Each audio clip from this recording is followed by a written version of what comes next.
ইন্নাল্লাহা মা সাবিরিন। নিশ্চয়ই আল্লাহ সুবহানাল্লাহ তাআলা ধৈর্যশীলদের সাথে আছেন।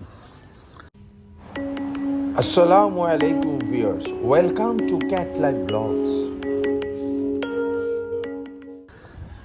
আজকে এই মুহূর্তে আলহামদুলিল্লাহ আল্লাহ পাকের এই বিশেষ আয়াত আমার একটা ঘটনার সাথে সম্পূর্ণ মাশাআল্লাহ মিলে গেছে। আল্লাহ পাকের পানে, আল্লাহর রহমতে, আল্লাহ পাকের উসিলায় যদি যে কোনো জিনিসের জন্য ধৈর্য ধরা হয়, আলহামদুলিল্লাহ আল্লাহ পাককে অশেষ রহমতে, হুজুর আকরাম সাল্লাল্লাহু আলাইহি সাল্লামের দোয়ার বরকতে আশা করা যায় সেই স্বপ্ন, সেই ইচ্ছা আল্লাহ তাআলা যদি চায় পূরণ হতে পারে। বন্ধুরা, আপনারা দেখতে পাচ্ছেন আমার ফ্রন্টের গার্ডেনে একটি আপনার অত্যন্ত উন্নত জাতের সবেতা গাছ। মাশাআল্লাহ আলহামদুলিল্লাহ, যে গাছটাতে মাশাআল্লাহ আলহামদুলিল্লাহ এই বছর অনেক সবেদা আসছে আলহামদুলিল্লাহ। এটি প্রথম এত সবেদা গাছটাতে আসছে। আমি আপনাকে দেখানোর চেষ্টা করি যে আয়াতের কথাটা প্রথম বললাম।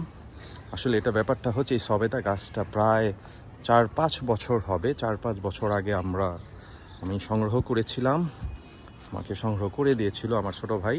সেটা সেই বনলতা সেনের দেশ নাটোর থেকে। নাটোরে আপনার সাবেক কৃষিবিদ জনাব কামরুজ্জামান সাহেবের একটা বিখ্যাত নার্সারি আছে, ওই নার্সারি থেকে। তো যাই হোক, সেটা আলহামদুলিল্লাহ এটা কোনো বিষয় না। গাছের ব্রিড ভালো হলে হয়, যে কোনো জায়গা থেকে আপনি সংগ্রহ করেন। কিন্তু আমি মেনলি ডিসঅ্যাপয়েন্টেড হয়ে যাচ্ছিলাম।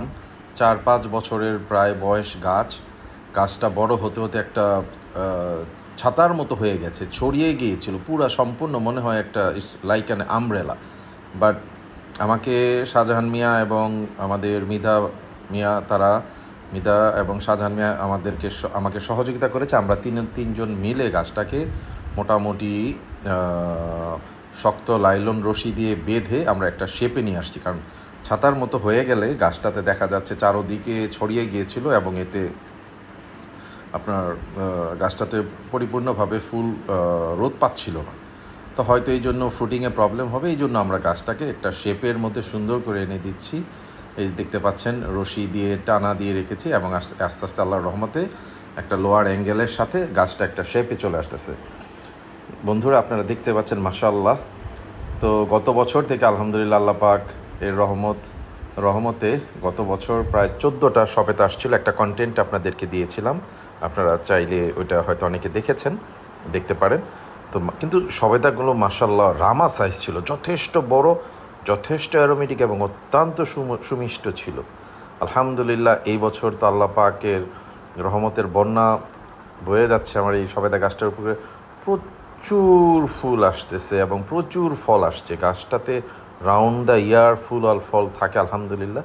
আপনারা দেখতে পাচ্ছেন এত সুন্দর বিভিন্ন শেপ হয়ে গেছে।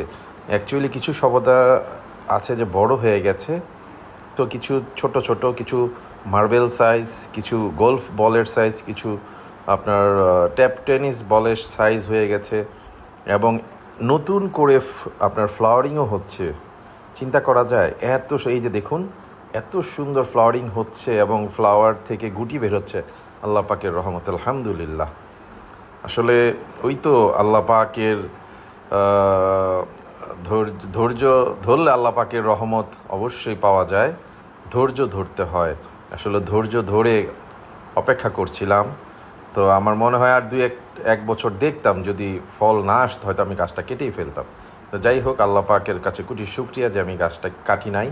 তা আল্লাহ পাকের রহমতে গাছটা এবং আমাকে নিরাশ করে নাই। সে এই বছর একদম সম্পূর্ণরূপে তার ফ্রুটিংটা শুরু করেছে ইনশাআল্লাহ, বিশ্বাস করি। এবং আমি অত্যন্ত আশাবাদী, হোপফুল যে সামনেও গাছটা যথেষ্ট উন্নত কোয়ালিটির ফুল এবং ফল দিয়ে যাবে।